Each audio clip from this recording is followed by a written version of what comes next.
The Mud Peddlers, a podcast where two nerdy ceramic artists share the behind-the-scenes of their worlds of clay. We're your hosts, Lindsey M Dillon. And I am Donte of Earth Nation.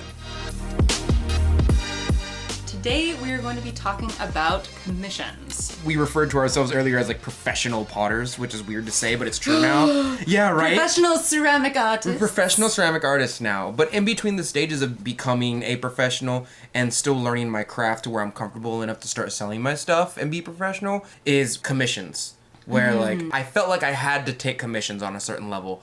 Otherwise, I would never get a name out there. What were some of like the earlier commissions that you took? I remember one specifically. So I forgot this person's name, and I feel really bad because she used to be one of my favorite artists. But she made these giant gourd-like, for lack of a better term, boob-shaped things. And she's actually in the Crocker right now. Her work is in the Crocker. But somebody saw her work in the Crocker and was like, "Can you remake these?" And I was like, "Yeah, that's very easy to recreate." Oh. And she was like, "Are you sure?" And I was like, "Yes. I can make these in like a day, no problem. Give me your phone number, I'll make them, you come over here and you pay me." That was little Donte, who didn't know any better. That's exactly how it went. I made them, and they sat in the studio for like 6 months. Oh, because the person just like didn't... Dipped. They just dipped. Oh, interesting. Yeah, and okay. that was like one of my very first hard lessons of like, so you got to get at least half the money for the commission, and you can give them an option to pay for the materials, or you can pay for your own materials and then you can upcharge them. Which is always what I do whenever I take commissions in my own area, which is very rare now. But that was probably my first commission that I really remember. And then learning like my last failure was one of my hardest lessons from that lesson right there. Oh man. Yeah. Okay. So I have some ideas about the different things that I want to talk about. I want to ask about if you take commissions now and why. Okay. There's a few other things, but I do want to get down to like what were some of the biggest lessons you've learned from taking commissions or not. So keep I started at the end. I'm sorry. Oh my god. No. Gosh, you're good. I keep that thought in mind. So, do you take commissions, and if so, why? Well, do I take commissions now is what you mean? Yeah. Is like now? Okay, so I stopped taking commissions, and the only way, and I feel bad about saying this type of thing, but it's very true. People who ask me for commissions, if I say no, they're going to immediately assume that I don't like them afterwards. But it's not true. It's just out of my way. Yeah. So if you ask me for a commission or you ask me to make something special for you, and I say yes, it's most likely because I like you or trust you a lot. Like, you're a long-time subscriber. You're a long-time fan. You're like, if Heather, like Ambassador Heather, if Heather asked me for a commission, I'd probably make it for her. Yeah. Or like my mom, you know what I mean? Yeah. Or like you or Natasha. Or, even John to a certain extent, or Tim, they're nice to me. They talk to me every once in a while. By John and Tim, you mean for our listeners. For John, everybody knows who John the Potter is. Yeah. But, like, I talk to him at least once a week. He got me on his, like, he was already on my good side. He got me on his super good side when he, like, showed me a picture of his dog. Oh, the puppy. And I was like, "You have a dog?" And he's like, "Yeah, I live." And I was like, "It lives with you?" And he's like, "Yes, it lives with me, Donte." And I was like, "It's yours?" And he's like, "Yes, it's mine." And I was like, "Can I have a picture of it?" And he sent me a picture of his dog. Oh my god. And I was like, "Cool, thank you." That made me so happy. But that's super cute. Yeah, but if somebody asked me to do them like basically a ceramic favor, I'll probably do it based on how much I like them. That doesn't mean if you ask me for commission, I say no, I hate you. That just I'm not gonna pretend like just because we talked a few times we're super cool now. Okay. You know what I mean? So you do take commissions now. Very rarely. But very rarely. Okay. Very rarely. Yeah. What about? Do you take? So if somebody asks me for a commission, right, I usually have like a number of like questions that I like ask myself to see whether or not I will take the commission or not. Because generally speaking, because I have a hard enough time keeping my main Etsy store stocked, right, most of the time my default is like I will kind of start off thinking that I'm going to say no, but then I need to give myself enough reasons to say yes to take a commission. That's fair. So those questions that I tend to ask myself are like, first of all, how busy am I? Okay. Like, is this a huge commission that's going to take a lot of time? Like, do I actually have the time to do this commission? Yeah. The second question I ask myself is, who is the client? Okay, if it's like, an individual person who's a follower of mine who, again, I always appreciate when people ask if I'm open for commissions because it's showing me that, like, they actually want to spend money on my work and they're maybe even willing to pay more. You're a fan of my work to the point where like you want something personalized from me for you. Yes. Which I get. Yeah. It's an honor, to be honest with you. It is. Yeah. It is. Yeah, like someone actually taking the time to like reach out to that next level. Right. But generally speaking, because I have my Etsy store and I like to keep that more stocked, I will generally speaking, if it's just one person asking for like one mug, generally speaking, I'll say, I'm not accepting commissions now. I might be open to doing it in the future, depending on what my schedule's like. You're so much nicer than me, though. Oh, yeah. I'm like, nah, dog. Oh, my God. Okay, so that's actually another question that I want to get to. Right, yeah. Is like how we communicate with clients. Because that's how, oh my God, okay. I have like so many different things. You're way more formal than I am. Yeah. Oh my God. Well, I think like, okay. So if I've asked myself, am I really busy? Second of all, who is the client? Those are probably the two biggest things. But if the client is like, okay, like if I have to say no to a client, right. like since I worked in customer service for basically up until when I became full-time as a ceramic artist. They keep me in the back. Like, I don't do none of that shit no more. For obvious reasons. Oh yeah, as we have discussed. As we've discussed. You know, I want to show somebody that I appreciate that they've taken the time to reach out and that they appreciate my work.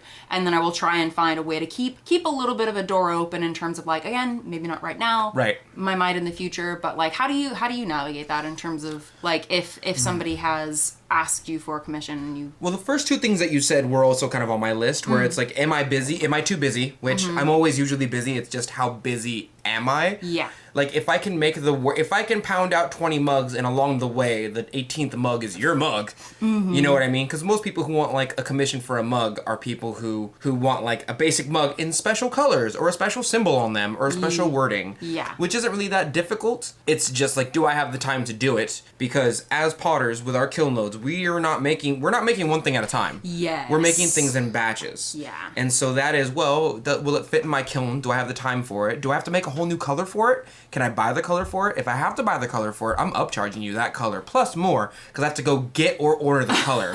Also, to go get it or order it will cost like 2 more weeks. So that adds on time.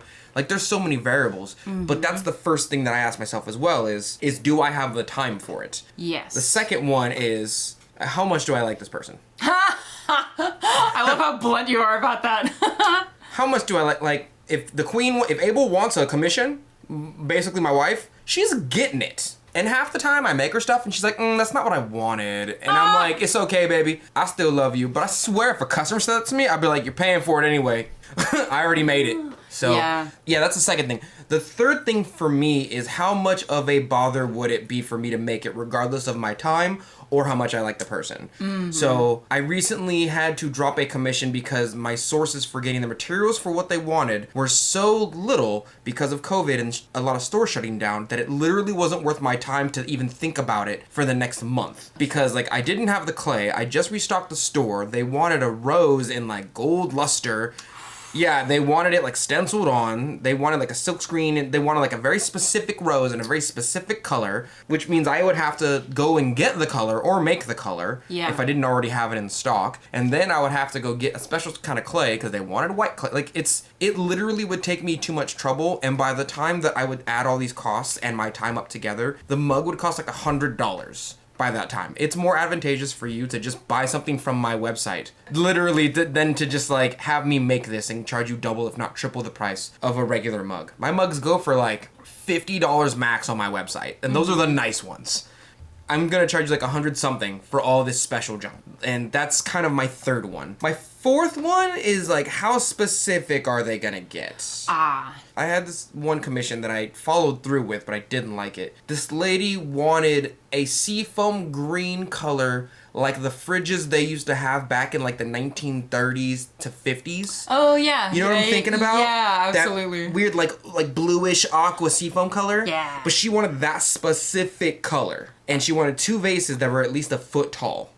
And I was like, I can do the foot tall part, but making or finding that glaze, thankfully Coyote had the glaze in stock, nice. thankfully. But I charged her like $200, $100 a vase. Yeah. Just for the time it took to make those things. It's just, if you asked that of me now, I'd be like, no, that's too specific.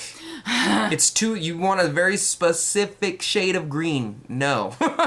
So some of it for you is just like the trouble of getting, I hear that. Or they see that I've made something and I'm like, you can do this too, right? And I'm like, no. I can't do that too. So I'm curious, because my thought with that is like, there's kind of a weird ethical line with replicating somebody else's work and charging a different price. So is that kind of where you're coming from in terms of like, oh, can you make this? But like, kind of, yes. Okay. Where people will see an artist's work and then I'll look at it and be like, I have enough experience to make that. But I'm either charging you a lot of money or I'm just not gonna do it. It's almost like, I'm not anti-weed, by the way, but it's almost like somebody asking me to make a bong. Either I like you enough to take the commission and I'm charging you a lot of money, or I'm just not gonna make it. Because even if you are pro or anti-weed, in the clay world, it's a little bit of a taboo, like a tiny, tiny bit of one. Huh. Teachers will straight, like, I wish... Oh, well, yeah, if it's like an educational environment, that makes sense. Yeah, I mean, handmade, you do whatever you want, but like, most classes with kilns I've been to, the teacher would just pretend to fire it and drop it.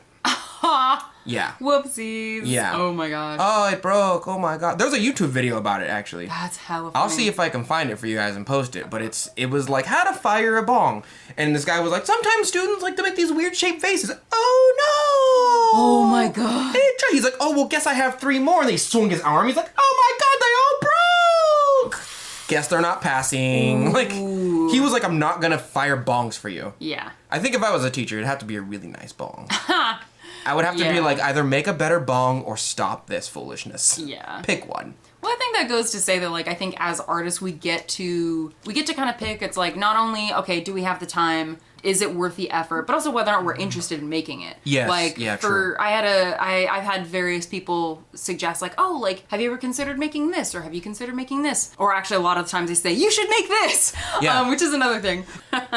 Well, I think I've had some really interesting experiences where, like again, everyone is going to have their own way of, like, approaching client relations, but why I'm glad I have responded the way that I have in certain situations is by taking a little bit of time to figure out what their needs are. Like, again, this is if it's past the test of, like, my own mental test of, like, okay, do I have the time to do it? What, who is the client? Okay, the client's somebody that I'm interested in making this for. And that could be for a number of reasons. Again, because either they're, an individual who for some usually personal reason, I want to make something for them. Right. Or if it's a situation where, again, like when I made the work for Inside Coffee Roasters, I was like, I'm busy right now, but this is a client that this professional. This is like, I want to do this. Yeah. But on top of that, like, I think I like being, I like my more diplomatic approach. Because there are situations where, I'm trying to think of a good example, where it's like, okay, so I had a client who wanted me to make something for them, like a large number of pieces, but it was within a pretty quick turnaround time. Right. And my first response was frustration because I thought, oh my gosh, they're asking me to do this thing really, really quickly. They don't understand that clay doesn't work that way. Yeah. They don't, and so my initial response was frustration, but when I stopped and was kind of like, okay, first of all, this person, true, they don't know how clay works, and that's okay because they're not a ceramic artist. Like, you can't make it in a day. Yeah, and like having some patience with them and then trying to figure out, like, okay, I may not be able to make it for you within this time period, but I can make it for you within this time period. And then in the future, if you need this number of items, I'll need a certain amount of lead time to be able to make this without it being considered like a rush job. Yes. And that client, I ended up working with them for like a year. That's good. Yeah. Yeah. So I don't have a mean way to say that. Because that's all true. I've had that before where people who know literally nothing about crafting, people who ask me for commissions personally know about me and what I do and have seen me make my work and how long it takes, and they've seen and heard me talk about it enough to be like, oh, so making a cup isn't like a 2-day process. Yes. You know? And I'm like, no, of course not. Especially if I gotta let the clay cure and rest and dry slowly with no cracks. If you want it done well, you gotta give me time. Yes. But usually when someone approaches me in the way that you're saying, that's usually my response is, I cannot make quality work for you in that amount of time. I either need more time or it has to be a simpler order. But making the item, like making a cup, we can get on that wheel, make it in like 5 minutes. Yes. But it's everything else that comes after that that creates the time. And to make it dry, to trim it, to put it in the bisque takes a whole 2 days because then it goes up and it cools down.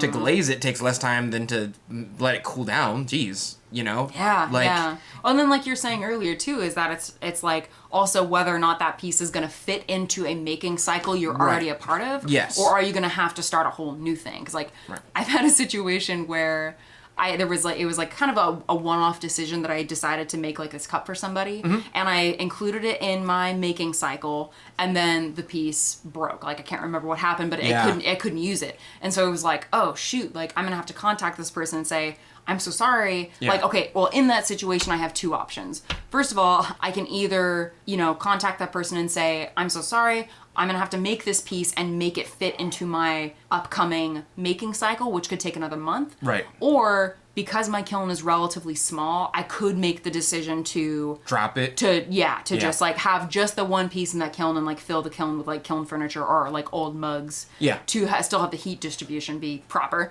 Or worst comes to worst, I can say, I'm so sorry, this piece broke, but because of the way my schedule is, I'm not able to finish this piece, let me refund you. Yeah. And ideally, like I would try and do everything to not have that happen. Right. But it is nice to know that you do have those options. If I ever do take a commission, it's almost never functional wear. Because I like to make things that are non-functional vases, maybe some wheel sculptural pieces, some like geometric shapes, more so than I want to make a cup with your name on it, to be real with you. Like, I would like to be an artist more than I would like to be a production potter just for you, for a second. And that's not to say I won't do it. It's more to say, like, if you have $300 and you're like, I will give you $300 to make me a really nice vase that you would put in an art competition, I'd probably make it if I liked you enough. Yeah. But if you're like, hey, I'll give you like $80 to make a cup with my name on it, I'm probably gonna say no. Okay. And it's probably easier to do. I just don't want to do it. It's funny, I'm almost in some ways the opposite. Like, because I have so many sculptural pieces and other like large pieces that I want to make that are just my own personal projects, I would almost be more inclined to take a simpler commissioned project so I can get it done and out of the way quickly. Right. But that makes sense. Do you have like okay, because I'm thinking for myself, like, for the most part, I won't take commissions for individual mugs, again, unless it's like an exceptional circumstance. Yeah. But say, for instance, one individual person who's like, not a part of a cafe or something like that, they're just a person. Yeah. I will say kind of in my head, it's like, okay, if they want like a set of mugs, like a set of like 4 to 6 mugs, then I'm more likely to fulfill that commission. Do you have anything like that that's for you in terms of like whether or not you accept a commission? Yeah, if it's a larger order, I mostly have rules. So it's along with the thing we've gone over where it's like, I kind of have to like you. If you're a butthole to me, I'm not making you. Or if you just like, every now and then I'll get a message from someone who's like, I love your stuff. It's so great. I've watched all your videos. And then I look at their name and I'm like, you have been subscribed for 2 weeks, my guy. Why is that a problem? Because they haven't been loving my shit forever. They've been subscribed for 2 weeks. Oh. You know what I mean? Like, the person who's like, I've been following you for so long. You're my favorite. And I'm like, you followed me yesterday. You've been subscribed for 2 weeks. I think you're either lying or you don't know how YouTube works. One of the two, and one of them is far more likely than the other. It could be possible that you just figured out YouTube yesterday.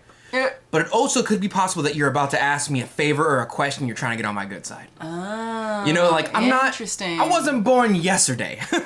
Has that often been the case, that people who approach you that way? My God, yes. Once a week at least. Really? What kind of things are they like asking for? They just mostly ask me for advice. They ask me to do a certain thing. They'll be like, can you make this for me? And I'm like, no. No. Not taking commissions right now. If I'm being honest with you, I usually tell most people I don't take commissions. And then underneath what you were saying earlier, the exceptional circumstances, I would just give them the commission or do it for them, and then I just won't post it. I won't say it's like an undercover commission. Oh, like if you got a piece of commission work from me while I saying to other people I don't take commissions, it's because I liked you enough to do a commission for you. And you paid me enough to, you know what I mean? Yeah. But other than that, I'm usually like, I don't do commissions. But the circumstances you were saying in which I would take a commission would kind of be like I think somebody recently asked me for a set of all 4 of the Avatar The Last Airbender mugs. Ooh. And I was like, okay. Yeah. No problem, I'll do it. Yeah. It's because I know she's been following me for like 3 years. And she really badly... I put a little bonus in there for her, too. Oh, nice. Put a little White Lotus in there. She, You put a White Lotus in there? I've been making White Lotus mugs on the logo, and nobody no. But, yeah, because I was like, well, you bought all 4 nations. You know what I mean? Yeah. Like, you're about to drop... How much are my mugs right now? So they're $45... No, they're probably like $35 each. And that's only because they're like $26 plus shipping. Only because they're in a secret part of the store on my website that you can't get into unless you have a certain passcode. And she somehow got it. Oh, shit. And she asked me, like, I live in Sacramento, can I just pick them up from you? And I'm like, yeah, you're about to probably drop over $100 on some mugs. Yeah. So, yeah, you can even have one for free. Yeah. But something like that would be an exceptional circumstance. Yes. You know, okay. Where, like, if they wanted me to make a set of mugs and they were paying me enough to do it, and they liked my work and they've been following me for a while and I liked them, stuff like that. That would be in a circumstance. Or if they paid me half the money to make a mug or a vase. When you do take a commission, do you always take 50% up front? Yes, because it promises that you're coming back. And if you don't come back, I got free money. Like, I've had too many people dip out on commissions to the point where I've had I remember Alpha Fired Arts. People used to come in and look for a specific potter to make something, and I'd make it and then be like, where are you? With their phone number. They would just never answer me. So I started doing a half up front thing, and the people who are uncomfortable with it, I'd be like, cool, you're not getting your commission done. Yeah. You can ask one of these other potters, but they've been through the ringer of commissions already. Yeah. I'm probably the only one here willing to do it, to be honest with you. And it's functional, and like 80% of them are sculptors. They can probably make it functional, but I'm going to make it right in front of you right now. And they're like, okay. And the person that I did charge 50% up front on never came back for his stuff. Oh. And so by the time I made his product, I just sold it off to somebody else. Huh. I told him, you have 3 months to come back and get this product. If you're not back in 3 months, you forfeit your $50. Yeah. I'm giving you 3 months to come get it. I think that's very reasonable. Yeah. So I admit, I actually don't do that for the most part. Unless for the project or a couple of the larger projects that I've done, I did take that money up front, or part of it up front. But actually, a lot of the times when I do those kind of smaller individual commissions. Doo-doo. Doo-doo. I'm sorry. It's okay, we're real mature. Yeah, we are. I actually don't, but I've also been very lucky because I only have ever had one person dip out on a commission. Yeah. Every other time people have come through. Yeah. And for me, part of it is I like that delayed gratification. Like, I don't want to take some of the money up front because for me personally, that tends to, I mean, of course, I'm still going to make the piece, obviously. Yeah. But like my level of motivation is a little bit lower. Oh, because you're like, I already got the money. A little bit, which is like, but I mean, it's not Lindsey, like... don't agree with me. Lindsey! Well, no, but what I was going to say is like, not that it's entirely about the money, obviously, because otherwise I wouldn't be doing what I'm doing. Right. But it's more that it's like, it's that little reward for myself. I don't know how to explain it, but it's just... I get it. It's also like having that pressure. It's like, oh, if something goes wrong, then they already have some skin in the game, and they're probably going to be more upset if there's like a delay or something like that, as opposed to someone who hasn't put that money forward, something goes wrong on my end because of something I've done. You know, I don't want them to have that tension. There's a couple like basic rules that I have for anyone who has never taken or is thinking about or still on their path for taking commissions that I want to address real quick. Yeah, go for it. Number 1, always make double the commission. Yes. Period. Yes. Like, if you're trying to one-shot a commission, don't. Yes. Trust me.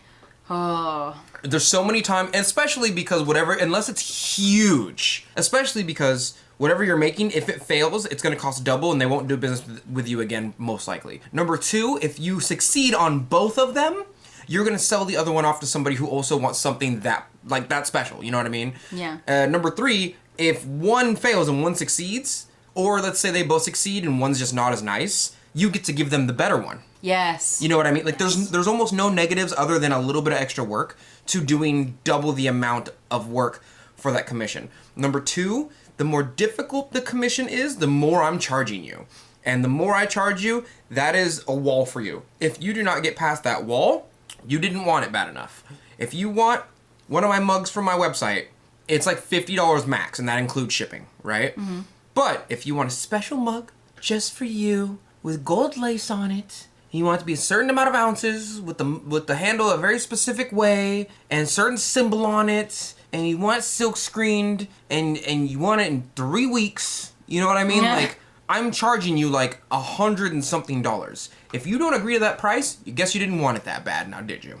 Yeah. I mean, I think like, and then also like for the part of the client, it's like that's okay if something is outside their budget. Yeah, that's all right. Like ultimately, there's nothing wrong with somebody asking for very, very specific things. No, absolutely not. Because if I can do it, I'll do it. Yeah, exactly. But it's just recognizing that if you want something very specific that takes a lot of time, etc., right, it is going to be more expensive. And I feel like a lot of people understand that, at least in my so. experience. Yeah, most of them do. Yeah. The people who don't are people who are like, for example, there's a couple people who wanted me to, I think they wanted me to make like a fermentation jar for them, which to my understanding, yeah, I've seen that. It's just a huge jar, really. Yeah, it's got a special kind of lip, but yeah. Yeah, it's not that hard for me to make.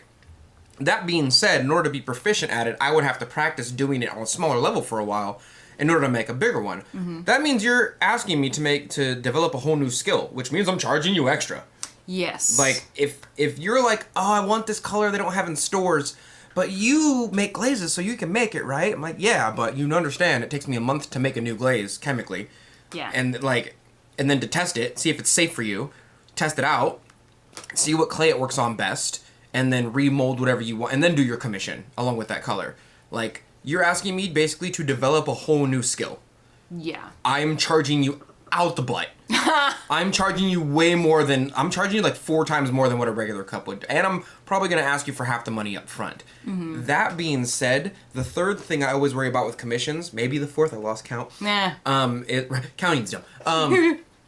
Is that if you are asking for a commission, please be familiar with the work of the artist you're asking for. Don't ask for something completely out of their skill range, because they're either going to say yes and charge you way more than it's worth, or you're essentially asking an artist to just like do something I've had people come up to me and ask me to make those like big red and gold Chinese vases. Yes. Part of my brain goes, I can do that. Mm-hmm. Absolutely. It'll take me 5 months, and I'm charging you $2,000. Yeah. And they're like, why? And I'm like, you're asking me to make a vase that is at least 3 feet tall. I have to apply for shrinkage. I have to hand make it myself. I have to find a kiln and transport it there once I make it in my own home or at the studio. Like, you're getting charged way more. I have the tools on my tool belt to make that, but I feel like you just found a random potter online, saw that I have a little bit of a name online, and we're like, oh, of course you can do it. All potters can do it, right? This is just one of the good ones. You're not familiar at all with my work. At all. I think there's a guy named Muddy Mike on Instagram. Please check him out.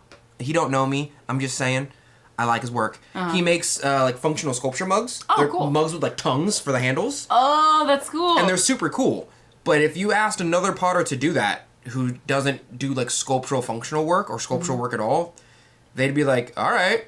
I mean, now I have to learn how to make a tongue, I guess. But That reminds me of something that I like to do when I have to turn somebody down for something. And this is not only just for commissions, but like if I get an invitation to participate in an event that I'm either, that I'm not able to go to or that I'm not interested in going to, I will refer the person to somebody else. If somebody asks like, hey, can you make me like a 12-inch, vase? I'll be like, I'm not able to make it at this time, but you know what? Check out Donte at Earth Nation Ceramics, and he may be available to do that. He likes to make big vases.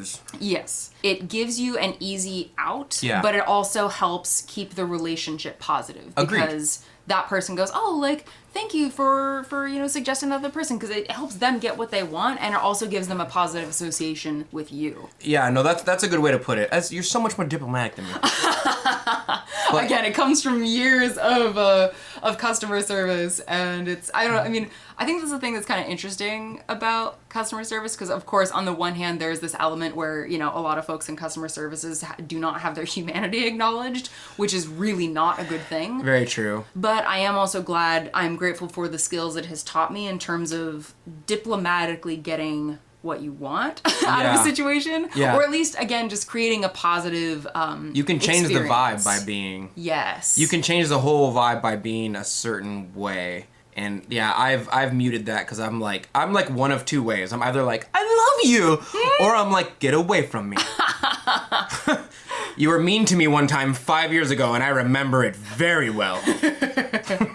Okay, so what I'm curious about to ask you, which I'm asking because I'm now going to explain what I do, or what happened with me, is I initially started taking more commissions when I was, even before I got my home studio set up, even before like I did the work with Insight Coffee Roasters. I tended to do more individual commissions, again, kind of like what you had mentioned earlier, as a way to like get my name out. Right. And it was really hard to start saying no to those commissions because there was a little part of my brain that was like, why would I give up a sure opportunity to make money. Yes. But what ended up switching for me was I realized that I had enough of a base that I could think, okay, I may be saying no to this individual person, but I know now that I have enough of a client base that if I do an Etsy update, I'm going to be reaching potentially a lot more people without the complications that can sometimes arise from working for an individual person to make a particular item. Yes. For all the reasons that we've discussed. I completely, it's the same for me. Yeah? Is that kind of why you stopped doing commissions as well? Basically, yeah, is because, well,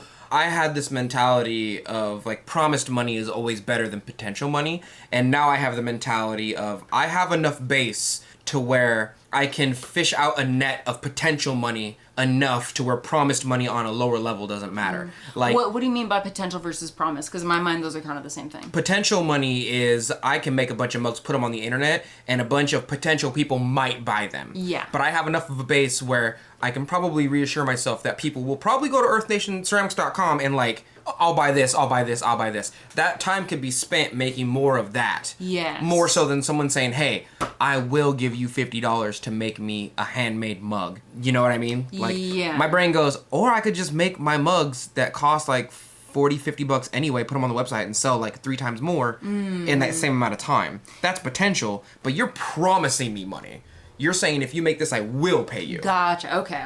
Like the amount of money I could make advertising myself online and my website is already more potentially than the amount that you were promising me for the one mug. Yes. And the medium in between those two, or the difference is time. That's about it. Okay, yeah, I hear what you're saying. You know what I mean? Yeah, because you're able to make probably more without having to negotiate or deal with like one particular person. Right. And reach more people that way. Yeah. Oh, I forgot. There's one more thing. There's a fifth rule. If you are coming up to an artist and asking for a commission, know what you want specifically, along with being familiar with their artwork, before you ask it from them. I've had far too many people ask me like, hey, will you make me a mug? I'll pay you commission. And I'm like, sure, what do you want? And they're like, Oh. And I'm like, you don't even know the colors that I make, do you? And they're like, no. And I'm like, have you even looked at the website or the Instagram or, like, do you know what I make? And they're like, I just saw one picture and I really like your work. And I'm like, okay, you clearly have money and an idea, but do you want a red one? Do you want you know what I mean? Like, I have to go through these motions of like, do you need a big mug? Do you need a little mug? Yes. Do you need a certain color? How big do you want the handle? Do you not want a handle? I can make most things. I could make an ocarina if you wanted to. Yeah. I can make a teapot, but like I need you to hash it out. Like, don't just go up to me and be like, I want stuff. Because then I go, what stuff? I don't just make one thing all day. It's not like I just make mugs only. Yeah. I'm like, That reminds me of one of my favorite techniques that I learned from working at the coffee shop. Oh man. Which is Lindsey's about the Jedi mind trick. Oh my god, no. Basically what we were taught is if somebody like doesn't know what they want to drink, we break questions down into 50-50s or like one or the other to narrow down what their choices are. Oh yeah, I know this trick. Yes. So with a client, it's kind of like what you're saying. It's like you start big. If somebody says like in this hypothetical, if they say, "Oh, I want a commission," I would start out by saying like, "Oh, okay, are you looking for something functional or something sculptural?" Right. "Oh, you want something functional? Okay, are you looking for something more like decorative or something you would use every day?" Right. Are you looking for a plate, a bowl, or a mug? "Oh, great, you're looking for a mug. Great. Do you want a handle?" Right. Do you want, or do you want a handle? Do you not want a handle? Breaking things down like that really helps, and I feel like that eases client artist relations greatly because again, as the client, you don't know everything that goes. I mean, and you didn't do your research. You just saw a pretty picture and you want things. Well, no, I mean, not even so much that because I don't think there's anything wrong with people not knowing. Yeah. Because the thing is, like, because we have experience in our field, we know that you can't make a cup in a week. The average person may not know that, and that's true. That's okay. Like, I don't think there's anything wrong with not knowing those answers as a client. That's fair. So I feel like I expect too much. It's okay. It's okay, Donte. But if you run up, have a plan. I'm letting you know, if you run up on me, you better have a plan. That reminds me when like in terms of like the client having a plan, one of the things that I'll actually ask is if somebody like reaches out and they say like, "Hey, can you do a commission? And if I think there might be a possibility that I will say yes, I usually have like 3 questions that I'll ask them. The first question is always, okay, what, before I even say like yes or no, I can do a commission. Yes. I'll usually say, oh, thank you so much for your interest. I'm glad you like my work. Before we move forward, I have a couple questions that will help me clarify if I can meet your needs. You have so many more niceties than I do. Like, cause I've had that same question of people, and I'm just I give one word answer. I'm like, depends. What you looking for? Yeah. You know what I mean? And I'm sure they're just like, ooh, this man. Well, I mean, it's just stylistic differences. Okay, so after I kind of start out with that like introductory, nice sentence, I will usually ask, first of all, okay, generally speaking, what do you have in mind for the commission? Yes. Second question is, do you have a specific timeline in which you need it made? Third question is, what budget do you have in mind? That makes sense because my mom used to do this to me, and now that Lindsey's explaining it, I'm like, that's just not my mom thing. So instead, when I was little, it used to be like, okay, Donte, we're going to bed. And I used to be like, no! I hate sleep, it's stupid! Even when I was a kid. Aww. But then she started to move on to, okay, well, it's time to go to bed. Do you want red or blue pajamas? Oh. Right? Instead of giving me a way to like rebel, she would just be like, you have a choice. And that makes my brain go, oh, I have choices, which means I have power in this situation. Oh, that's super interesting. It's the same thing you do, but you just, you see what I'm saying? Yes. And instead of my childhood brain going like, I'm not going to bed, I'd be like, well, if I'm gonna go to bed, I better get the blue ones. You know what I mean? That's really interesting. We're negotiating here and I'm in charge. 5-year-old Donte. Oh my god, that's actually rather adorable. And it makes sense to me because it's like you get to head the conversation, because instead of going, what color do you want? You're going, do you want a purple one? Do you want a red one? Do you want a blue one? Knowing full well you have all those colors in stock. Or even if I don't have them in stock, then I have a sense of, okay, am I going to need to get special colors for that? Right. Yeah. Or what you can buy or make. Yes. But I don't think, knowing this information now, I don't think I'd ever be like, okay, do you want that specific color on the fridge from the 1930s? That we were all, I'd be like, I have this set of colors that you can pick from if you're not familiar with my work.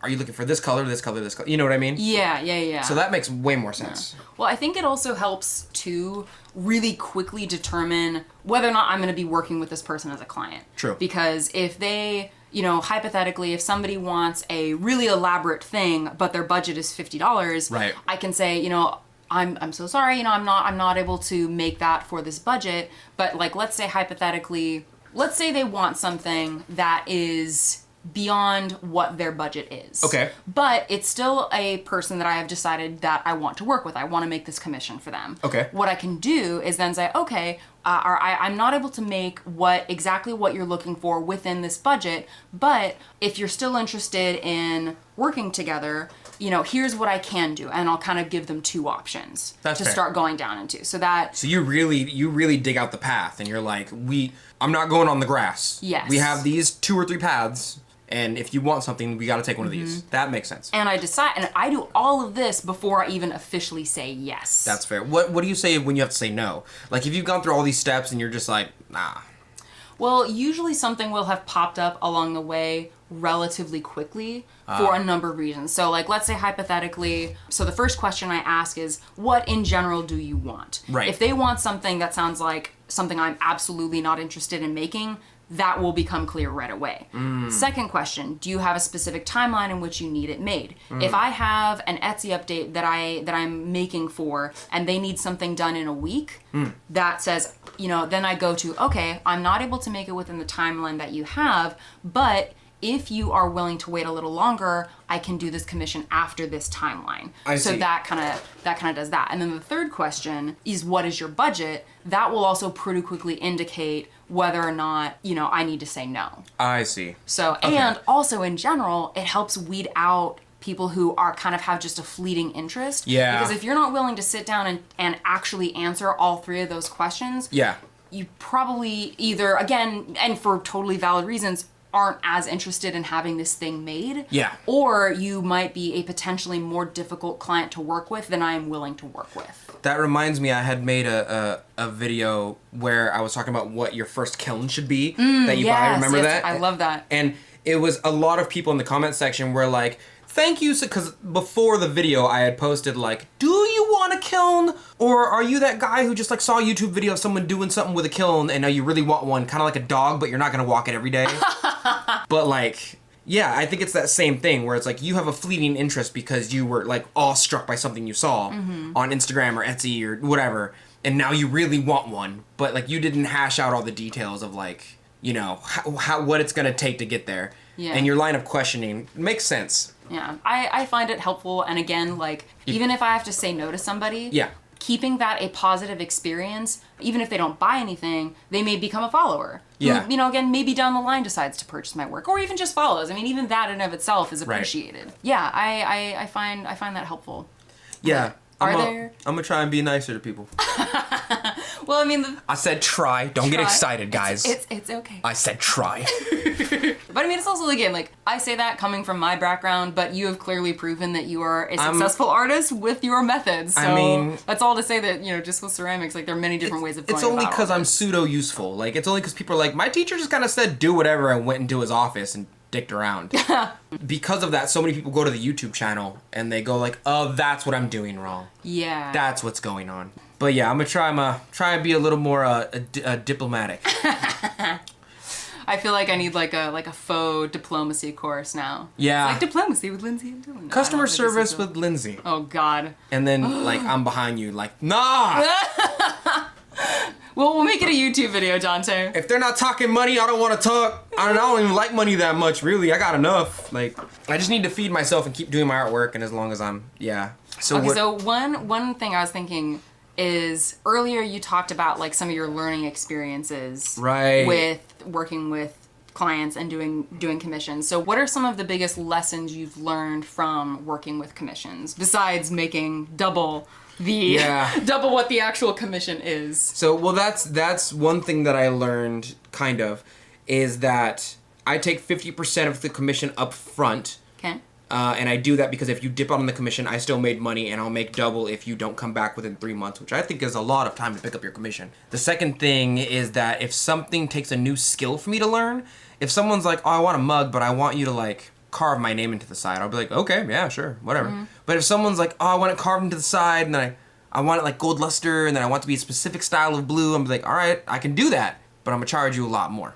Now, if someone's like, oh, can you carve Venom's face into the side and make it three-dimensional and his tongue is the hand? I'm like, no, no. I would have to teach myself how to do that, which, like, I can probably do it in like a month. I can teach myself how to sculpt that one specific shape really well, because if I did it now, it'd be a hosh-posh. No. And if I would charge you a lot more. It's mostly safety nets for me. It's mostly, if I'm charging you half up front if it's anywhere over like $100, because if you dip out on me, I did not lose money. And I give you a very clear, like, sometimes I'll screen cap the texts. If they text me like, oh, hey, I want this much, I'll say 50% up front and say, okay, but by the way, you have 3 months. And if they say okay to that, I'll screen cap it. So if they decide to like, hey, my thing's gone, it's been 5 months, I'll be like, nope, I have the proof here. You could take me to court for the whole $50 if you want, but I have proof that you agreed to it. Yeah. So, like, run up. That's one of them. Another one is I almost never duplicate art anymore. If someone asks me for, like, a famous artist, you know what I mean? Oh, gotcha. Yeah, like, if somebody wants me to make a drippy mug, and I don't usually do those, I'll be like, I can do it, but I'm not gonna, because it feels dishonest to me. Like, okay. I don't know. I know drippy mugs don't belong to any one person, but, like, I like Muddy Mike. If someone was like, make a sculpture of a tongue for the handle with this specific, let's make Muddy Mike's work, I'd be like, no, I'm not going to. Yeah. Not only would it be more difficult for me to do it than him, and I'd probably charge you more to learn a new skill like that, it feels dishonest, and that's just not the way me and mine move. I don't know. There's been a lot of teaching, because when I was young, I feel like I could just like accept anything in order to get a name for myself, and now I'm like, no, I have respect for myself. like no, I'm not gonna do that. No. Yeah. And if I am, you're gonna pay me a lot more than I would usually charge normal people. What about you? Have you? I think one of the biggest lessons that I've learned is making sure that I give myself way more time than I think I need to make a thing. Because, like, it's such a gut-wrenching feeling to give your client a timeline and then, you know, either to have something go wrong or to have, you know, just have misjudged the amount of time it would take. So what I do now, the only exception being like when I do my Etsy updates now, because I implemented the made to order system, which is kind of like a commission, but it's a very, very structured commission. Yeah, we're like, you're making this stuff anyway. Yes. Kind of. Yeah. You're just like, if you want it in red, I have red. Yes. So that I give myself an extra week than I think I need. Okay. But with every other outside commission that I do, I literally double the amount of time I think I need. I think that's good. Yeah. So I think if it takes 2 weeks, if I think normally it would take 2 weeks to get something done, I will say I can do it in a month and a half, because I've worked with clients before where I've had to keep sending emails saying, I'm so sorry, and it's just it is such a crappy feeling. It whittles down your name too, because then if they speak on your name to anybody else, they'll be like, yeah, we're late on it like 3 times, but I got it, I guess. Yeah. You know what I mean? I think that's another good tip, is to just give yourself more time. Well, also the upside to that is if you finish the commission faster than what you say because you gave yourself more time, they're really impressed. Yes. They're like, oh my God, you said a month and a half and you figured it out in a month? Let's go. Don't think to yourself like, oh, it'll take me 3 weeks to make this. Okay, tell the customer, I'll have it done in 3 weeks. Don't do that. Yeah. Give it like a month and a half. Mm-hmm. Because then you can have not only time to do it in case life happens, because it does, because you're alive. Yes. But unless you're a lich and then death happens. Unless you're a lich, which if you're a lich potter, what's up? That's niche. That's tight, bro. Uber niche. Dude, start a YouTube. Bro, vibe. Oh my God. And that's it for today. Thank you for listening to The Mud Peddlers with Lindsey M Dillon and Donte of Earth Nation. Want to say hi and see what Donte and I are working on in our studios? Check out the show notes for links to our websites and social media below. You can find me at lindseyemdillon.com. That's Lindsey, M as in monster, Dillon.com. And on Etsy, Instagram, and Facebook at Lindsey M Dillon. And you can find me at Earth Nation Ceramics. It's spelled exactly how you think it's spelled, but you can also find me on my Facebook fan page and Instagram at the same name at Earth Nation Ceramics. If you enjoyed hanging out with us today, or you have a question or topic you'd like us to discuss, take a second to rate and review The Mud Peddlers in Apple Podcasts. It helps our podcast reach new listeners, and we really appreciate the feedback. Thanks again, and we'll catch you next time.